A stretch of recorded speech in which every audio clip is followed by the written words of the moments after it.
Hey, what are you up to? Just looking through our unused properties. I think it's time we gave Fantastic Four back to Marvel Studios. Seriously? It's a Marvel property and a goddamn goldmine. Yeah, but we're not doing anything with it. Marvel Studios are doing great stuff over there. Plus, I think we can still get a deal to do distribution. You're kidding, right? That would be like Sony giving Spider-Man back to Marvel. It's not going to happen. Well, we got to do something or the rights revert back to Marvel at a certain point. Tell you what, head home tonight and write us up a script. We'll hand it in to the boss. Me? I'm not a screenwriter. It doesn't matter. Head home and get to work. Here's a Fantastic Four script. Great. Well, don't you want to read it? No, I'm fine. Just give it to the boss and we'll get started on the movie. It's only a first draft, and not very good.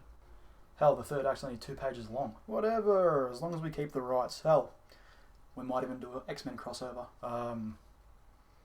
Okay. Look, I gotta go. We're doing a Deadpool movie and they want it R-rated. Yeah, like that'll be good. Deadpool should be R-rated. Yeah, that seems about right.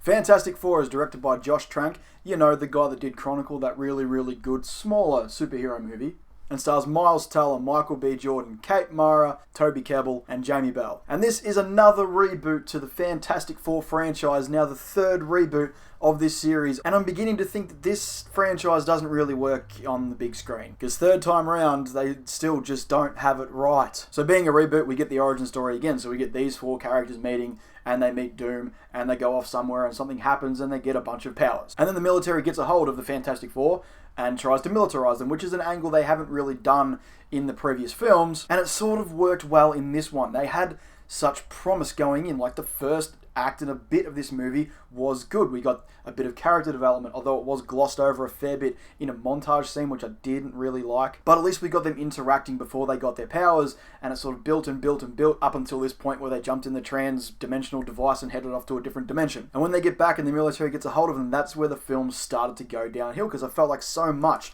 was just glossed over. So much story we could have got from these characters was just glossed over, and they didn't become characters anymore. They just became, that's the stretchy dude, that's the flame dude, that's the invisible girl, and that's Rockman. And that's really how this film felt. It felt so rushed and just, it's so disjointed all the way through. And then we get to the 3rd act, which is the reintroduction of Victor Von Doom as Dr. Doom, or just Doom. And the whole sequence just did not work. It did not work in any way. It felt rushed.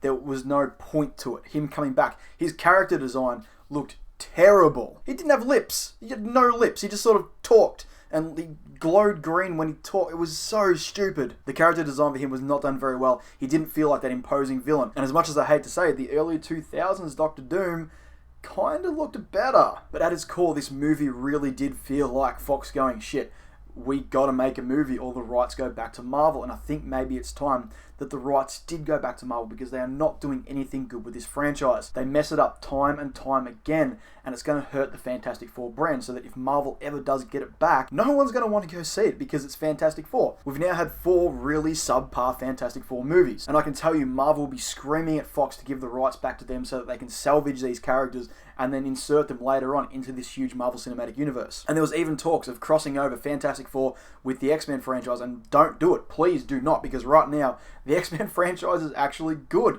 and it's going somewhere, and the last couple of movies, First Class and Days of Future Past, have been really, really good, and I don't want Fantastic Four to taint that. And of course, by now, everyone has seen the tweet that Josh Trank sent out that he then deleted, pretty much saying that, yeah, there's a version of this movie that he created that was really, really good, and then the studio got their hands on it and just butchered it completely. And I really got a feel for the guy, and I don't blame him for how this movie turned out. It really does feel like the studio just got their hands in it, because at times it feels like 2 or 3 different movies. There's no flow through the movie. They lose all these character arc opportunities, and it just felt like really a waste of my time going to see it, and a waste of their time making it. Oh, and half the stuff from the trailer isn't even in the movie. If you showed someone the movie without them seeing the trailer and then showed them the trailer afterwards, they would not know it was the same movie, because they are completely different. This just seems like a series of really unfortunate circumstances, and it really did hurt the movie. With that being the case, unfortunately I've got to give Fantastic Four 1 out of 5 things.